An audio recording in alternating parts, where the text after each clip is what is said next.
Maharashtra DCM Ajit Pawar ವಿಮಾನ ದುರಂತದಲ್ಲಿ ಮೃತಪಟ್ಟಿದ್ದಾರೆ. ವಿಮಾನ ಲ್ಯಾಂಡಿಂಗ್ ವೇಳೆ ಆಗಿದ್ದೇನು? ಆ 20 ನಿಮಿಷ ಪೈಲಟ್ ಬಾರಾಮತಿಯಲ್ಲಿ ಏನಾಯ್ತು? ಎನ್ಸಿಪಿಯಲ್ಲಿ ಮುಂದಿನ ಉತ್ತರಾಧಿಕಾರಿ ಯಾರಾಗ್ತಾರೆ? ಇದೆಲ್ಲ ಹೇಳುತ್ತೇವೆ. ಯಾರೆಲ್ಲ ನಮ್ಮ ಯೂಟ್ಯೂಬ್ ಚಾನಲ್ ಸಬ್ಸ್ಕ್ರೈಬ್ ಮಾಡಿಕೊಂಡಿಲ್ಲ ದಯವಿಟ್ಟು ಮಾಡಿಕೊಳ್ಳಿ. ಮಹಾರಾಷ್ಟ್ರದಲ್ಲಿ ಪ್ರೀತಿಯಿಂದ ದಾದೆ ಎಂದೇ ಕರೆಯಲ್ಪಡುವ ಅಜಿತ್ ಪವಾರ್ 2 ದಶಕಗಳಿಂದ ಮಹಾರಾಷ್ಟ್ರ ರಾಜಕೀಯದಲ್ಲಿ ಕೇಂದ್ರಬಿಂದು. ಇವರು ದುರಂತ ಅಂತ್ಯ ಕಂಡಿದ್ದಾರೆ. ಇದರ ಮಧ್ಯೆ ಎನ್ಸಿಪಿ ಪಕ್ಷ ಹಾಗೂ ಅಜಿತ್ ಪವಾರ್ ರಾಜಕೀಯ ಉತ್ತರಾಧಿಕಾರಿ ಯಾರಾಗ್ತಾರೆ ಅನ್ನೋ ಪ್ರಶ್ನೆ ಉದ್ಭವಿಸಿದೆ.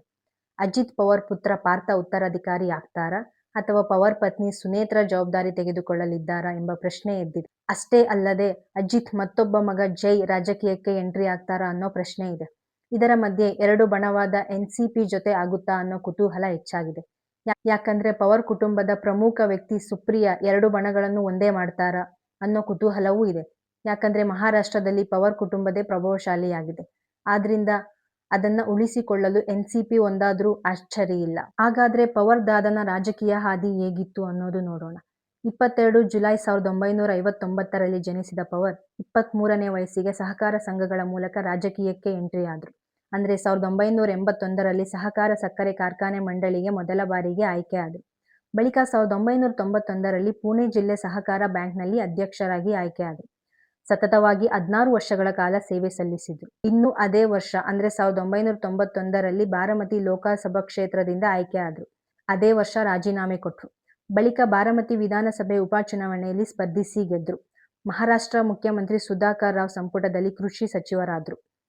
ಅದಾದ ಬಳಿಕ 1995ರಿಂದ 2019ರವರೆಗೂ ಬಾರಾಮತಿ ವಿಧಾನಸಭಾ ಕ್ಷೇತ್ರದಿಂದಲೇ ಸತತವಾಗಿ ಅಜಿತ್ ಪವಾರ್ ಗೆಲುವು ಕಂಡ್ರು. 2019ರಲ್ಲಿ ಬಿಜೆಪಿ ಜೊತೆ ಸೇರಿ ಮಹಾರಾಷ್ಟ್ರದಲ್ಲಿ ಸರ್ಕಾರ ರಚಿಸಿದ್ರು. ದೇವೇಂದ್ರ ಫಡ್ನವೀಸ್ ಸಿಎಂ ಆದ್ರು. ಅಜಿತ್ ಪವಾರ್ ಡಿಸಿಎಂ ಆದ್ರು. ಆದ್ರೆ 80 ಗಂಟೆಯಲ್ಲೇ ಡಿಸಿಎಂ ಸ್ಥಾನಕ್ಕೆ ರಾಜೀನಾಮೆ ಕೊಟ್ರು. ಆಗ ಬಿಜೆಪಿ ಸರ್ಕಾರ ಪತನವಾಯಿತು. ಬಳಿಕ ಉದ್ಧವ್ ಠಾಕ್ರೆ ನೇತೃತ್ವದಲ್ಲಿ ಮಹಾ ಆಗಡಿ ಸರ್ಕಾರ ರಚನೆ ಆಯಿತು. 1.5 ವರ್ಷದ ಬಳಿಕ ಶಿವಸೇನೆಯಲ್ಲಿದ್ದ ಏಕನಾಥ್ ಶಿಂದೆ 40 ಶಾಸಕರ ಜೊತೆಗೆ ಪಕ್ಷದಿಂದ ಹೊರಗಡೆ ಬಂದ್ರು. ಆಗ ಉದ್ಧವ್ ಠಾಕ್ರೆ ಸರ್ಕಾರ ಬಿದ್ದು ಹೋಯಿತು. ಬಳಿಕ ಬಿಜೆಪಿ ಜೊತೆಗೆ ಹೋದ ಏಕನಾಥ್ ಶಿಂದೆ ಸರ್ಕಾರ ರಚಿಸಿಕೊಂಡು ಸಿಎಂ ಆದ್ರು. ಅಲ್ಲೂ ಅಜಿತ್ ಪವಾರ್ ಡಿಸಿಎಂ ಆಗಿದ್ರು. ಬಳಿಕ ಎನ್ಸಿಪಿ ಪಕ್ಷವೇ ಇಬ್ಭಾಗ ಆಯಿತು. ಗಡಿಯಾರದ ಗುರುತು ಅಜಿತ್ ಪವಾರ್ಗೆ ಸಿಕ್ಕಿತು. 2024ರಲ್ಲಿ ಮಹಾರಾಷ್ಟ್ರ ವಿಧಾನಸಭಾ ಚುನಾವಣೆಯಲ್ಲಿ ಗೆಲುವಾಯಿತು. ಫಡ್ನವೀಸ್ ಸರ್ಕಾರದಿಂದ ಅಜಿತ್ ಪವಾರ್ ಡಿಸಿಎಂ ಆದ್ರು. ಪಾಲಿಕೆ ಚುನಾವಣೆಯಲ್ಲಿ ಪ್ರತ್ಯೇಕವಾಗಿ ಸ್ಪರ್ಧೆ ಸಲ್ಲಿಸಿದ್ರು. ಈಗ ಜಿಲ್ಲಾ ಪಂಚಾಯಿತಿ ಚುನಾವಣೆಗೆ ಪ್ರಚಾರಕ್ಕೆ ತೆರಳುವಾಗ ವಿಮಾನ ದುರಂತದಲ್ಲಿ ಮೃತಪಟ್ಟಿದ್ದಾರೆ. ಮುಂದೆ ಎನ್ಸಿಪಿಯ ವಾರಸುದಾರ ಯಾರು ಅನ್ನೋದೇ ಪ್ರಶ್ನೆಯಾಗಿದೆ. ಬನ್ನಿ ವಿಮಾನ ದುರಂತ ಹೇಗಾಯ್ತು ನೋಡೋಣ. ಮುಂಬೈ ವಿಮಾನ ನಿಲ್ದಾಣದಿಂದ ಬೆಳಿಗ್ಗೆ 8 ಗಂಟೆ 10 ನಿಮಿಷಕ್ಕೆ ಲಿಯರ್ ಜೆಟ್ 45XR ವಿಮಾನವು ಹೊರಟಿತ್ತು. ಬಾರಾಮತಿಯಲ್ಲಿ ಚುನಾವಣೆ ಪ್ರಚಾರ ನಡೆಸಲು ಸಿದ್ಧರಾಗಿದ್ರು. ಇನ್ನೇನು ಬಾರಾಮತಿಗೆ ವಿಮಾನ ಬಂದಿತ್ತು. ಆದ್ರೆ ಲ್ಯಾಂಡಿಂಗ್ ವೇಳೆ ಆಘಾತವಾಗಿದೆ. ಅದಕ್ಕೆ ರೀಸನ್ ಮಂಜು.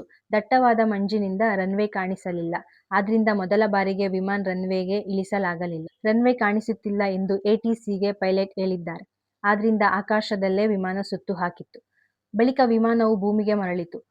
ಮತ್ತೆ ಪೈಲಟ್ಗೆ ಲ್ಯಾಂಡಿಂಗ್ಗೆ ರನ್ವೇ ಗೋಚರಿಸುತ್ತಿದೆಯೇ ಎಂದು ಮತ್ತೆ ಕೇಳಲಾಯಿತು. ನಂತರ ಪೈಲಟ್ ರನ್ವೇ ಕಾಣಿಸುತ್ತಿದೆ ಎಂದು ಹೇಳಿದ್ದಾರೆ. ಆದ್ರೆ ಮತ್ತೊಮ್ಮೆ ಕ್ಲಿಯರ್ ಎಂದು ಕೇಳುವಷ್ಟರಲ್ಲಿ ವಿಮಾನ ರನ್ವೇ ಬಿಟ್ಟು ಮುಂದಕ್ಕೆ ಹೋಗಿ ಹಳ್ಳಕ್ಕೆ ಬಿದ್ದಿದೆ. ಹೀಗಾಗಿ ಅಜಿತ್ ಪವಾರ್ ಪ್ರಯಾಣಿಸುತ್ತಿದ್ದ ವಿಮಾನಕ್ಕೆ ದಟ್ಟವಾದ ಮಂಜೇ ಕಾರಣವಾಗಿದೆ ಎಂದು ಹೇಳಲಾಗುತ್ತಿದೆ. ವಿಮಾನ ಅಪಘಾತದಲ್ಲಿ ಅಜಿತ್ ಸೇರಿ ಒಟ್ಟು 5 ಮೃತಪಟ್ಟಿದ್ದಾರೆ. ಮಹಾರಾಷ್ಟ್ರ ಉಪಮುಖ್ಯಮಂತ್ರಿ ಅಜಿತ್ ರೀತಿ ಯಾವ ರಾಜಕಾರಣಿಗಳು ವಿಮಾನ ದುರಂತದಲ್ಲಿ ಮೃತಪಟ್ಟಿದ್ದಾರೆ ಅನ್ನೋದು ನೋಡೋಣ ಬನ್ನಿ. 2025ರಲ್ಲಿ ಗುಜರಾತ್ ಮಾಜಿ CM Vijay Rupani air India ವಿಮಾನ ದುರಂತದಲ್ಲಿ ಮೃತಪಟ್ಟಿದ್ದು. ಡ್ರೀಮ್ ಲೈನರ್ ವಿಮಾನ ಅಹಮದಾಬಾದ್ನಿಂದ ಹೊರಟ ಸ್ವಲ್ಪ ಸಮಯದಲ್ಲೇ ಅಪಘಾತಕ್ಕೀಡಾಗಿ 241 ಜನ ಮೃತಪಟ್ಟರು. ಅದರಲ್ಲಿ ಗುಜರಾತ್ನ ಮಾಜಿ ಮುಖ್ಯಮಂತ್ರಿ ವಿಜಯ್ ರೂಪಾನಿ ಕೂಡ ಒಬ್ಬರಾಗಿದ್ರು. ಇನ್ನು 2011ರಲ್ಲಿ ಅರುಣಾಚಲ ಪ್ರದೇಶದ ಮುಖ್ಯಮಂತ್ರಿ ದೋರ್ಜಿ ಖಂಡು ಹೆಲಿಕಾಪ್ಟರ್ ಅಪಘಾತಕ್ಕೀಡಾಗಿ ನಿಧನರಾದರು. ಚೀನಾ ಗಡಿಯಲ್ಲಿ ಏಪ್ರಿಲ್ 30, 2011ರಂದು ಘಟನೆ ನಡೆದಿತ್ತು. 5 ದಿನಗಳ ನಂತರ ಅವಶೇಷಗಳು ಪತ್ತೆಯಾಗಿದ್ದವು. 2009ರಲ್ಲಿ ಮುಖ್ಯಮಂತ್ರಿ ರಾಜಶೇಖರ್ ರೆಡ್ಡಿ ಹೆಲಿಕಾಪ್ಟರ್ ಅಪಘಾತಕ್ಕೀಡಾಗಿ ನಿಧನರಾದರು. ಸೆಪ್ಟೆಂಬರ್ 2, 2009ರಂದು ನಲ್ಲಮೆಲ ಬೆಟ್ಟದಲ್ಲಿ ತಮ್ಮ ವ್ಯಾಪಕ ಹುಡುಕಾಟದ ಶವ ಪತ್ತೆಯಾಗಿತ್ತು. ಮಾಜಿ ಕೇಂದ್ರ ಸಚಿವ ಸುರೇಂದರ್ ಸಿಂಗ್ ಅವರೊಂದಿಗೆ ಕೈಗಾರಿಕಾ ಉದ್ಯಮಿ ಮತ್ತು ಹರಿಯಾಣ ವಿದ್ಯುತ್ ಸಚಿವ ಒ.ಪಿ. ಜಿಂದಾಲ್ ಮಾರ್ಚ್ 31, 2005ರಂದು ಉತ್ತರ ಪ್ರದೇಶದ ಸಹರಾಂಪುರದಲ್ಲಿ ಅವರ ಹೆಲಿಕಾಪ್ಟರ್ ಅಪಘಾತಕ್ಕೀಡಾಗಿ ನಿಧನರಾದರು. ಸಿಪ್ರಿಯಾನ್ ಸಂಗ್ಮಾ ಅವರು ನಿಧನರಾದರು. ಗ್ರಾಮೀಣಾಭಿವೃದ್ಧಿ ಸಚಿವ ಸಿಪ್ರಿಯಾನ್ ಸಂಗ್ಮಾ ಅವರು 2004 ಸಿಪ್ರಿಯಾನ್ ಸಂಗ್ಮಾ ಅವರು ನಿಧನರಾದರು. ಗ್ರಾಮೀಣಾಭಿವೃದ್ಧಿ ಸಚಿವ ಸಿಪ್ರಿಯನ್ ಸೆಂಗ್ಮಾ ಮತ್ತು ಇತರ 9 ಮಂದಿ ಸೆಪ್ಟೆಂಬರ್ 22, 2004ರಂದು ಗುವಾಹಟಿಯಿಂದ ಶಿಮ್ಲಾಗೆ ಹೊರಟಿದ್ದ ಹೆಲಿಕಾಪ್ಟರ್ ಬಾರಪನಿ ಸರೋವರದ ಬಳಿ ಅಪಘಾತಕ್ಕೀಡಾಗಿ ಸಾವನ್ನಪ್ಪಿದರು.